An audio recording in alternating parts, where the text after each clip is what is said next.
अस्सलाम वालेकुम, उम्मीद है आप सब खैरियत से होंगे।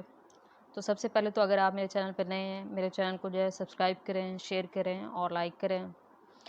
आज की जो मेरी न्यूज़ है वो मैट्रिक के उन स्टूडेंट्स के लिए है जो मुझसे बार-बार सवाल कर रहे हैं कि हमारा मैट्रिक का रिज़ल्ट जो है वो कब तक आ जाएगा। बच्चों ने रिसेंटली जो है वो मैट्रिक के एग्ज़ाम्स दिए हैं और काफ़ी बेचैन हैं अपने रिज़ल्ट के हवाले से कि किस तारीख को जो है वो हमारा रिज़ल्ट अनाउंस किया जाएगा। तो आज मैं ब्रेकिंग न्यूज़ आप लोगों को दे रही हूँ कि मैट्रिक जो रिज़ल्ट है, मैट्रिक एग्ज़ाम एनुअल एग्ज़ाम 2023 उसका रिज़ल्ट जो है वो 31 जुलाई को एक्सपेक्टेड है। एक दफ़ा फिर से आपको बता दूँ कि मैट्रिक एनुअल एग्ज़ाम 2023 का रिज़ल्ट जो है वो 31 जुलाई को एक्सपेक्टेड है। तो बच्चे जो हैं जिन्होंने ये एग्ज़ाम्स दिए हैं वो तैयार हो जाएँ।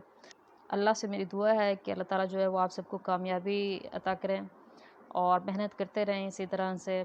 मैंने अपने जो चैनल है उस पे इम्प्रूवमेंट की पॉलिसी भी जो है जो कि बोर्ड के हवाले से अपडेट की जा रही है, उसकी भी वीडियो डाली हुई है। जो बच्चे जो है वो चाहते हैं कि इस एग्ज़ाम के बाद इम्प्रूव करें, तो वो आप जो है उस वीडियो को भी इम्प्रूव करने से पहले एक दफ़ा लाज़मी देख लीजिएगा।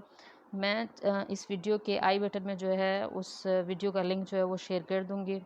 तो मेरे चैनल से अपडेटेड रहिए, जुड़े रहिए। इंशाल्लाह एक और वीडियो में एक और टॉपिक के साथ हाज़िर होंगी। तब तक के लिए मुझे इजाज़त दीजिए। अल्लाह हाफ़िज़।